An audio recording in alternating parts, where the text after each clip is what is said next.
വിശ്വം മുഴുവൻ ഭക്തരുള്ള ചോറ്റാനിക്കര അമ്മയുടെ വിശേഷങ്ങളും അനുഭവങ്ങളുമാണല്ലോ നാം കൂടുതലും പങ്കുവയ്ക്കാറുള്ളത്.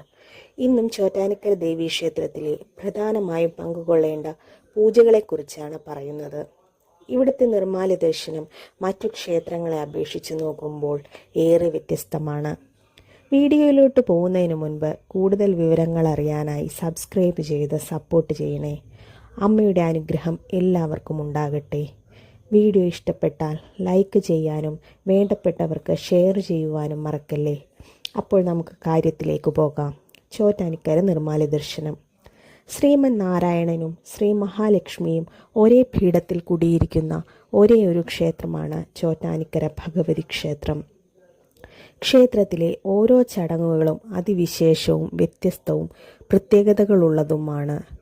അതിൽ ഏറ്റവും പ്രധാനപ്പെട്ട ഒന്നാണ് ചോറ്റാനിക്കര